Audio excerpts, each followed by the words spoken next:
సమ్మె చేస్తున్నాం. కానీ ఈ 3 రోజుల సమ్మె మాత్రమే జనాలకు తెలుసు. కానీ 6 నెలల నుండి మన సమస్యలు తీర్చమని నోటీస్ ఇచ్చినాం.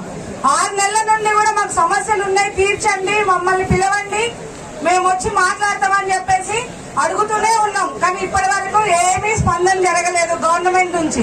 ఇకపోతే విద్యుత్ శాఖ మంత్రి కూడా మన జిల్లా మంత్రి. మన జిల్లా మంత్రి ఉండి మనకు ఎలక్షన్ల ముందు అనేకమైనటువంటి హామీలు ఇచ్చిండ్రు. ఒక్క హామీ కూడా నెరవేర్చలేదు. విద్యుత్ కార్మికులు ఎవరైతే ఉన్నారో ఇంతమంది ఓట్లేస్తేనే ఈ రోజు అందరూ గెలిచిండ్రు. కానీ మనం ఓటర్ని గెలిపించిన తర్వాత ఒక్కరు కూడా మన సమస్యలు పట్టించుకుంటలేరు. మేము మా బీఆర్ఎస్ పార్టీ గవర్నమెంట్ లో ఉన్నప్పుడు కార్మికులందరినీ కాంట్రాక్ట్ లేబర్ గా ఉండొద్దు అనే ఉద్దేశంతో అందరినీ ఆర్టిజన్ చేయడం జరిగింది. కాకపోతే కొన్ని సమస్యల వల్ల అన్ని కూడా చేయలేకపోయినారు.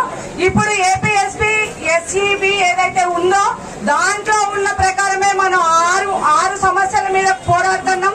కాబట్టి 6 సమస్యలు తీరేంత వరకు కూడా మీరందరూ ఏ కార్యక్రమాన్ని ప్రకటించినా మేము మా బీఆర్ఎస్ పార్టీ తరఫున మీ అందరికీ ఎల్లవెల్లలా అండగా ఉంటాం. మీతో పాటు మేము కూడా వచ్చి మీ సమ్మెలో పాల్గొంటాం. బంద్ ఏవైతే పిలుపునిచ్చిందో ఆ బంద్కు కూడా మేము కూడా సంపూర్ణ మద్దతు తెలుపుతాం. మీ అందరికీ సమస్యలు తీరేంత వరకు పాల్గొంచే కాదు, రాష్ట్ర వ్యాప్తంగా ఉన్నటువంటి బీఆర్ఎస్ పార్టీ మొత్తం మీకు అండగా ఉంటుందని చెప్పేసి ఈ సందర్భంగా తెలియజేస్తున్నాను. ఈ అవకాశం ఇచ్చినందుకు